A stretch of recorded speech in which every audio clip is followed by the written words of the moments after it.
every person could be you though. Alright, I'm recording. Okay. What's going on, Nova Squad? It's Ms.Milkywayy here, and we are back with another On My Block reaction. If you had missed the last episode reaction, episode number 4, I'll link it up here for you to go see. Make sure you are following me on my social media platforms at Ms.Milkywayy. That is Instagram and Twitter as well. I will link both of our platforms down below. Yeah, we don't even really discuss about it. We're just gonna jump straight into it. If you want to know what we said about the episode, go watch it. Yeah. Yeah. Without further ado, we go jump straight into this reaction. Wow.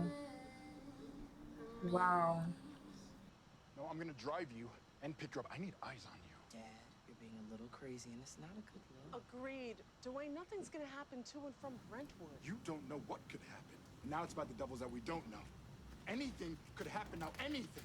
At any moment. You're being hyperbolic. See? This is where you get it from.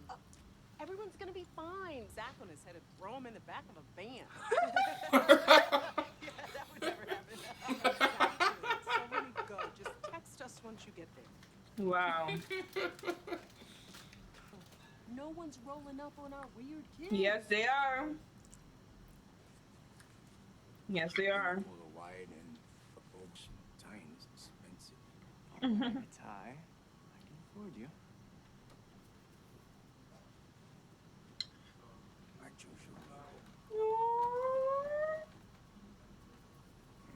Who looked up to me? Me. You are nothing. You're a kid who's never needed anything, let alone. I think the tire incident was really triggering. He's in a bad way. How do you know if you haven't heard him? I looked through his window. He's in bed in the same underlow, not lead. Leaders always have a backup plan, a plan B. A plainer way to victory, bitch. Now you need your dad to drive you. We need an extension. And I don't know how to ask for one, so I thought I could ask you to ask her. I mean, I don't want to ask you to go out of your way. How about a ride to Brentwood? How you doing, baby? Can we go? I know it's uncomfortable. It doesn't matter. I'm still sorry. I'm sorry that you're going through this and that I said all that rough stuff about not needing you. Stop leaving. It's non-negotiable.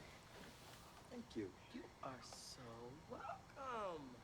Everybody is so nice in the community. Thanks for the help. Dude, You know who doesn't get mistaken for the help? A leader. gracias. Oh my god.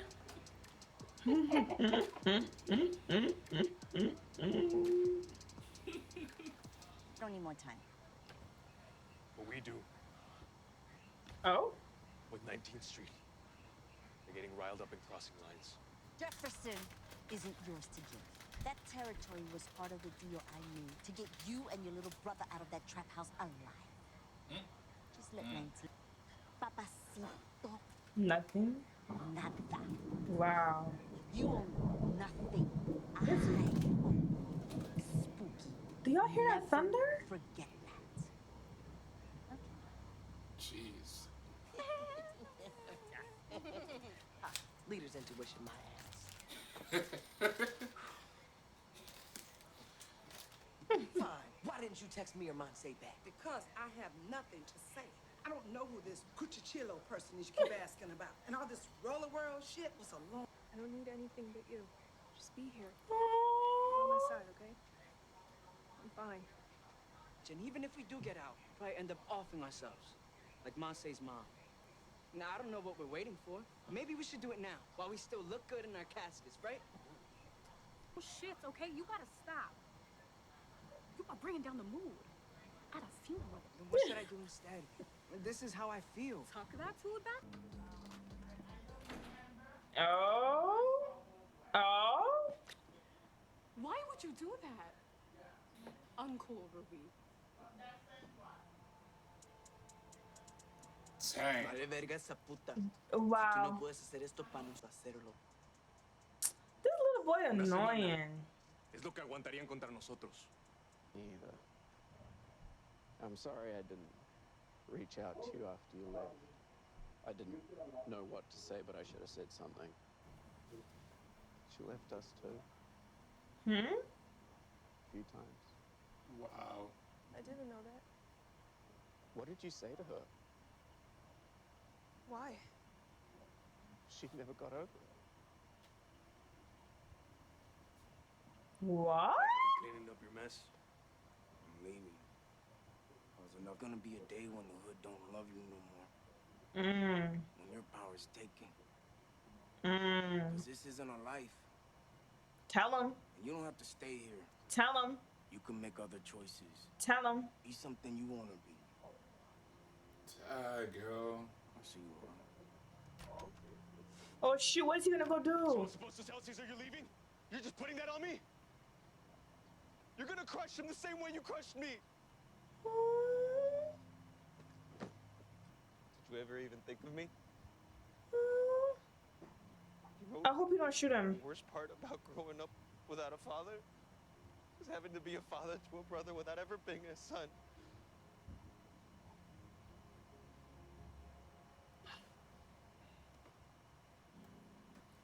Dang, yo. Bruh. I hope you don't shoot him. I hope you don't shoot him. My queen, the true architect of the dance line. Help me, help you, help us. Was a saint. Was? Is. I don't know. And I don't know where he is. And even if I did, I wouldn't tell you. If any of the time we shared together was real. I'm sorry that you're going through this again. All those years, waiting for her to come back for me. I always thought she'd come back for me too. Y'all about to make me cry! Oh my god! Oh my god! Oh my god!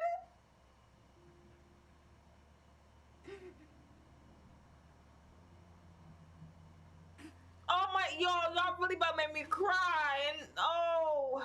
He wouldn't leave without saying it. He want no, don't make Caesar hate him, please. For most of your life, and your dad, if you're gonna be mad at someone,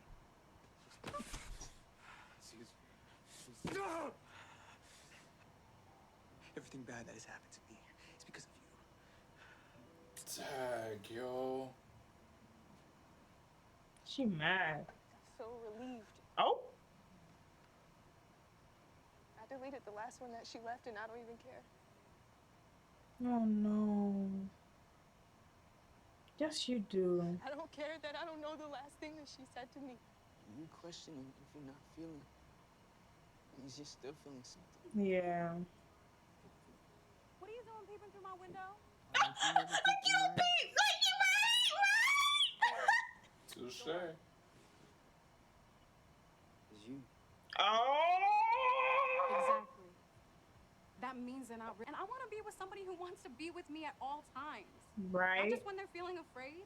Right. I'm a Period. whole life's love, boo. If you don't know, they're not. Wow. Dang. Good night. Dang. Lunch money. Lunch money, lunch money. Lil Ricky Black? Lil Ricky. That's Lil Ricky. He found Lil Ricky, bruh. Wow. Oh, shoot. Oh, shoot. Wow. Yo, the boy is smart. The boy is smart. Get it? Let's get it. Let's get it. Let's get it. Ooh, ooh. Yo, this episode. Crazy. I liked it. Oh my gosh. Okay, so in this episode we see you know, following the mother's death, for Monse's mom's death, and then the whole gang was there, and Ruby is still in his feelings. You know, he's scared for his life. He's freaking out. I think he's still not over that whole Olivia thing that happened. He's still working through that when she had got shot. He's still working through that. Which is understandable because life flashed before his eyes and stuff like that. So then, oh my gosh, I feel like in this episode we got Jamal back. We got Jamal back in this episode, and I love him. Yo, my man was under some like SWAT team or something like that, some FBI joint. He talking about started recording through his phone. Yo, that joint was crazy. I don't know. It's like I feel like Jamal, he would be the one to find Little Ricky because he was the one that found the money in the first place, and he had followed all those cases. He's been talking to Chivo, your favorite guy with all the gnomes. He's been, you know, doing all that stuff, and he was able to figure out this thing now because of listening to all those tapes that Chivo gave him. And Jasmine actually came in clutch too, because Jasmine was playing that song in the beginning. Remember, lunch money, hey, lunch money. Yeah. You know? So, oh my gosh. And I just love, like, he knows how to talk to that lady, Rose. He knows how to get on her nerves. Yes, till she start talking. That's his greatest asset, to get on people's nerves and they just start talking just so they can just leave. I love Jamal. Yo, he's honestly, he's the backbone behind all of this, yo. I feel like Jamal low-key carries this show too. Oh, Jamal, I don't want to see nothing. Nothing would happen. Nothing would happen if Jamal was there, man. Wasn't there. If he wasn't there. Also, I feel for Monse, I feel for her dad. Oh, also, can we please note that we finally see more of the parents? We finally see a little bit more of the dad. We saw Jamal's parents, the mom and stuff. But anyway, back to Monse. Like, she's obviously hurt. She's saying how she don't feel numb. Yes, I believe she is numb to the pain because they've been through a lot of stuff. Like, they live in Free Ridge. They live around gang violence. Their friend got shot. You know, they have to deal with this stuff every day. Now they have a gang lord on their case, you know? So it's like they deal with a whole bunch of stuff every day. Yeah. And I feel like, yes, she's probably numb to the pain, but she doesn't know what to feel, because I feel like she wanted to know her mom. She wanted to know why her mom did all those things, and she never got an answer. Do we know why the mom died? Did she kill herself? I don't think so. So how did she die? Wasn't it explained in the show? I think they're going to explain it later. No! They didn't talk about it. Are you sure? No, they didn't say how she died. I wonder if she killed herself. I don't think so. Because because think about it, when the what's her name came to Monte's house and spoke about her mom. Huh? Remember when she broke into Monte's house? No. I don't think Cuchillos killed the mom. No, you don't think so? No. You never know. There might be some backstabbing. She probably could have. I hope not, because you didn't even give them a chance. You said they have a deadline, and they didn't even reach the deadline yet. Oh my. There was a lot of emotions in this episode, especially with the kids dealing with their parents and stuff. Like, Oscar, like, he's hurting. He's hurt. He's still broken over his father leaving. And the only thing he knows that's comfortable for him and what he's used to is having that rage within him, with always putting that wall up. He's so used to doing that. And for that split second, we see Oscar, aka Spooky. We see him break down in front of his dad. Yeah, like, that you know, like my heart was like, oh my gosh! Like for a quick yes! second, I was like, yo, are they gonna keep hugging and like maybe Spooky was gonna shoot him. I thought he was gonna shoot him. he came out so angry, like, and then they just turned out just started hugging and stuff like that. I'm like, yo, you might. I wanted to cry because it's like I felt the I connection. love reconciliation. I love when fathers can own up. Like if they left and they be like, okay, you know, what I did was wrong, and they come back and stuff. Cause you know that stuff messes up kids, you know. Yeah. And then Oscar, he's like, I had to be a father to a brother, and I never even know how to be a son. I was like, Yo, oh when I heard that, I was like, shoot, like I was about to cry, son. my God, like yo, I'm like, oh my gosh. that really made me like, man, oh my gosh. And I found it funny how Oscar was pushing his father away. And then when Caesar was confronting Oscar, he was pushing Oscar away. So it's like this cycle needs to stop because it will just continue. And I mean, like, Caesar, he's a good kid. Huh? What are you gonna say? Like everything is not gonna be roses and sky blue, clear and stuff like that. But Yeah. my thing is like, always love your father. Like even though he done wrong, he's actually the main person that you're here on this earth. I'm not sure where his mother is, but you know, The mom died. the mother died. Oh, okay, but Brendan. Yeah. He's a child. Believe it or not, Oscar never got over that.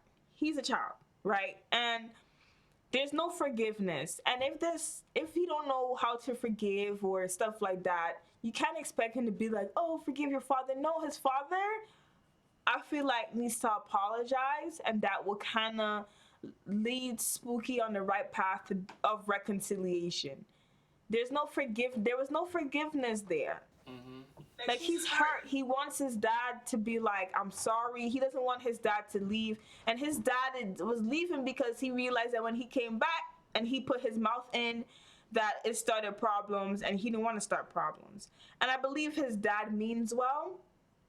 You saw how he was telling Spooky, like, the Santos, you think that they're going to have your back. And I believe that's what happened to the dad. He used to run the streets. They sold him out, and he went into jail. So it's like... Do you think if that experience happened to Spooky, he'll understand, like, and probably have a better relationship with his father since it happened to him as well? I mean, his father, I feel like that whole conversation, his father is trying to let him know, like, there's a life for you. And that brings me back to the conversation that Caesar had with Spooky in season 1 or 2, when they were on the beach, remember?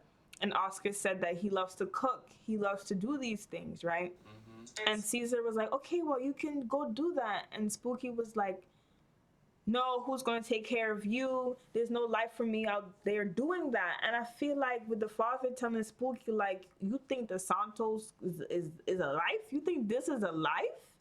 And it's like that mentality of being in that thug life, so to say, and not knowing how to get money elsewhere, not having the resources and having adversity within the workplace and stuff like that, I feel like that causes people to stay in that life, you know?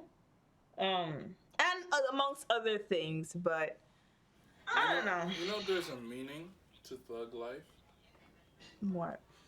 The hate you give little infants.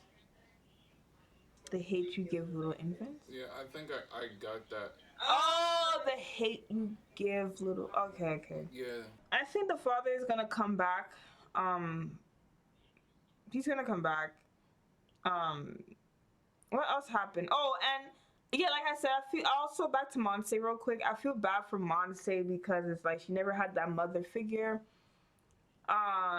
And she don't know what to process. I really hope that she reads the book that the mom left so she can somehow find peace. Then the father, oh my gosh, when the father broke down, I was like, nah, y'all really trying to make me cry today. Like, my gosh. Oh, that was a very like emotional moment. It was emotional. You can tell, like, even in season, I think it's season 2, when Julian, she found the mom, like, the father still loved her, but he never got over the fact that she left. But now, her new husband, Brian, when he was talking to Monse, he was like, she did that to us too. She left. Twice. But so I guess she always had abandonment issues when she was probably younger. I don't know. Maybe she wasn't all together. You know, as a husband or as a wife, you have to be committed and when somebody always get married, we do this in our devotional too, babe. You have to be ready to face the ups and downs in a relationship. Yep. You have to. Because if you can't handle that, you can't handle any relationship. Because even in the first, with Monse's dad, like, when he took up that extra job, I guess she probably thought that she couldn't handle it. And she's like, all right, I'm going to leave. Then you get into a new relationship. You're like, okay, let me try this new relationship. You done had 2 kids and you left them. I don't know. I feel like she didn't really have a good life when she was younger, you know? Because she also grew up in Free Ridge, too. Right. So, Jasmine and Ruby. Oh, yes. Oh, my gosh. Jasmine has always been... Gosh. She has always been crushing on Ruby for, like, the longest. A long time. But Ruby only wants her or is attracted to her when he's in his feelings. And I love it when Jasmine is 100% real with people. Like, when she pulled him out the house at the funeral and she was like, get it together. I was like, shoot, like, I was like, okay, shoot, you put me in my place. All right.